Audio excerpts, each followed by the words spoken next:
नमस्कार दोस्तों, मैं अंकुर उपाध्याय स्वागत करता हूं आप सभी का एक बार फिर से अपनी नई वीडियो में। दोस्तों, एक परेशानी आती है, बाजार गिरता है, बाजार उससे लड़ता है, ऊपर जाना शुरू होता है, दूसरी परेशानी आ जाती है। ये सिलसिला बीते एक साल से चल रहा है। सबसे पहले लास्ट ईयर अक्टूबर से दिसंबर के बीच में वैल्यूएशंस बहुत महंगे हो गए हैं, अर्निंग्स नहीं आ रही हैं, बाजार गिरा। उसके बाद एफआईआईज की लगातार बिकवाली शुरू, फिर प्रेसिडेंट ट्रंप का कार्यकाल शुरू होता है और उसके बाद टैरिफ अप्रैल से टैरिफ का मामला शुरू, फिर बाजार में दिक्कत आती है, फिर टैरिफ का मामला शांत हो जाता है, लेकिन एफआईआईज की सेलिंग शुरू हो जाती है। और एफआईआईज की सेलिंग ऐसी होती है, इतनी ज़्यादा अभी तक रुकी तो है नहीं, लेकिन कम जरूर हो गई है बीते कुछ महीनों में। अभी रिसेंट डेज में सेलिंग थोड़ी रुकी है, बाजार वापस से उभरता है, कोशिश करता है ऊपर आने की, टैरिफ लग जाता है हमारे ऊपर, फिर बाजार उसको ओवरकम करता है तो एडिशनल 25% का टैरिफ लग जाता है, फिर बाजार टूट जाता है। फिर बाजार में गवर्नमेंट एडिशनल 25% का जो टैरिफ लगा हमारे ऊपर पेनल्टी के रूप में, उसको ओवरकम करने के लिए जापान दौरे पे प्रधानमंत्री मोदी जी जाते हैं, चाइना का दौरा करते हैं, ग्लोबल लेवल पे अपनी बातचीत करते हैं। चीज़ों को ओवरकम करने के लिए देश में जीएसटी रिडक्शन आता है, जीएसटी रिफॉर्म आता है और वो पूरा का पूरा मोमेंटम शिफ्ट कर देता है।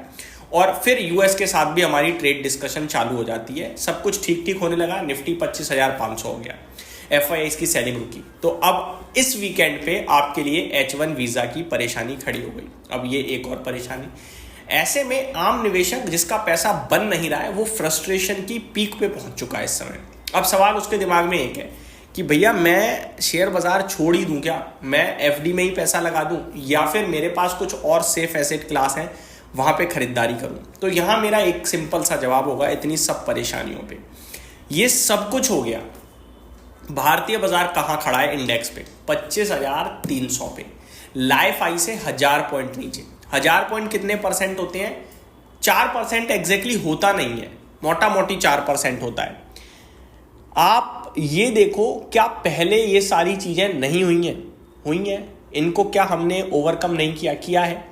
जब हम लोगों ने यूएस का 50% टैरिफ अडॉप्ट कर लिया, तो ये H1 वीज़ा की जो परेशानी है, H1B वीज़ा की, क्या ये हम अडॉप्ट नहीं कर पाएंगे?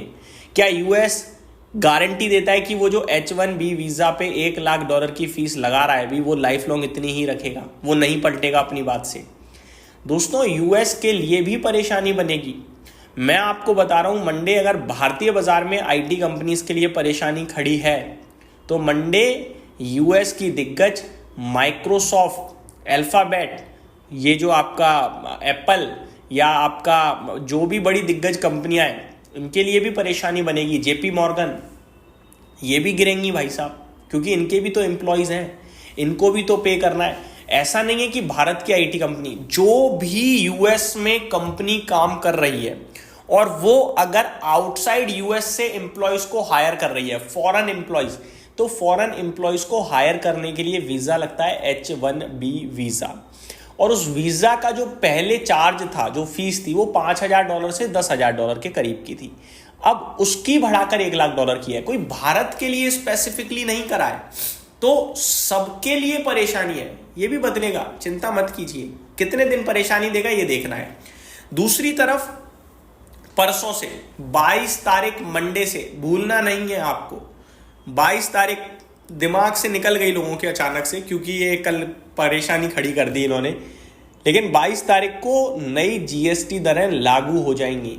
अब आपको फूड आइटम्स पे कम जीएसटी देना है, आपको ऑटोज पे कम जीएसटी देना है, आप जहां भी खर्चा करते थे कम जीएसटी जाएगा। इंश्योरेंस पे, पॉलिसीज पे आपका जीएसटी निल हो गया है। नो डाउट थोड़ी पॉलिसी महंगी हो गई, लेकिन जीएसटी तो घट गया पूरा, तो पॉलिसी ऑटोमेटिकली थोड़ी बहुत सस्ती ही होगी आपके लिए।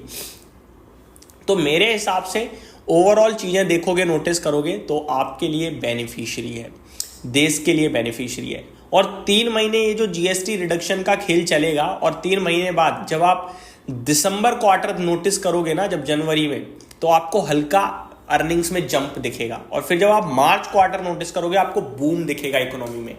यानी यहां से 6 महीने, ये 6 महीने अगर आप काट गए ना, तो यही इकोनॉमी में आप पैसा लगाओगे। लेकिन इस 6 महीने में जो उतार चढ़ाव है, इन्हें झेलना होगा। अभी क्वालिटी स्टॉक्स को एक्यूमुलेट करना शुरू करना चाहिए, अच्छे स्टॉक्स में निवेश करना शुरू करना चाहिए। मत देखो कि कौन सा शेयर गिर रहा है कौन सा बढ़ रहा है। अगर किसी के फाइनेंशियल्स में दम दिखता है, फंडामेंटल्स में दम दिखता है तो खरीदो, बात खत्म। और सेक्टर स्पेसिफिक प्रॉब्लम आएगी, सेक्टर स्पेसिफिक प्रॉब्लम सॉल्व हो जाएगी। जिसको चलना है वो चलेगा, जिसको गिरना है वो गिरेगा। मैं आपको एक सेफ प्ले बताऊं, ज़्यादा कुछ नहीं करना। सेफ प्ले है ऑटो, FMCG, इंडियन ड्रीवन है पूरा का पूरा, और GST का बेनिफिट भी यहीं आने वाला है। इंश्योरेंस कंपनीज को प्ले करो आप, इनको फर्क नहीं पड़ता GST, टैरिफ, ये H1B वीज़ा टैरिफ, फर्क ही नहीं पड़ता। भारत में बनाते हैं, भारत में बेच देते हैं, GST का फायदा जरूर उठा लेंगे पूरा। तो मेरे को लगता है दिग्गज ऑटो कंपनीज पे ध्यान दो, ऑटो इंश्योरेंस कंपनीज पे ध्यान दो, NBFCs में, NBFCs में जो इलेक्ट्रॉनिक्स को ज़्यादा फाइनेंस करती है उस पर ध्यान दो। ये सारी चीज़ें आपके लिए चलेंगी। और अगर आप कह रहे हो कि नहीं मैं तो वही खरीदूंगा जो पहले से था, तो फिर आपका पैसा तो बनेगा लेकिन कम बनेगा। ये आपका डिफेंस, रेलवे, शिपिंग, ये कंपनियां जो भी शांत है ना, ये भी बनेंगी, इन्हें भी फर्क नहीं पड़ता ये H1B वीज़ा से या फिर आपका टैरिफ से ना, मजाल ही नहीं है। तो इंडियन ड्रिवन कंपनीज पे ध्यान दो आप, सिंपल है, फर्क ही नहीं पड़ना चाहिए ऐसी उल्टी सीधी खबरों से। और ऐसी उल्टी सीधी खबरों के बीच में वो स्टॉक्स भी टूटते हैं ना, वो आपके लिए अपॉर्चुनिटी बना देते हैं। IT स्टॉक्स मंडे को गिरने वाले हैं, ये सब लोग कह रहे हैं, लेकिन मंडे गिरने के बाद ट्यूसडे क्या करेंगे ये कोई नहीं बता रहा। अरे वो ऑलरेडी टूटे पड़े हैं यार, ऑलरेडी वैल्यूएशन चीप है उनके। और ये वीज़ा वाली प्रॉब्लम को ये ऐसा तो नहीं अचानक से टूट गई है, उन कंपनीज को भी पता है ये परेशानी है, ऐसे हमें ओवरकम करना है। वो धीरे धीरे कोशिश कर रहे हैं, पर हायरिंग भारत से भी करनी होती है, इमोशंस जुड़े हैं, इंडियन कंपनीज हैं, अब वो और कम कर देंगे, बात खत्म। तो ये मेरी तरफ से अपडेट थी। तो आपको देश में निवेशित रहना है और बने रहना है बस। बाकी 6 महीने आप रुक जाइए, इकोनॉमी में बूम आएगा तो कोई भी कितना भी कुछ भी नेगेटिव कर ले, अर्निंग्स अगर आ गई ना तो बाजार तो ऊपर जाएगा ही जाएगा।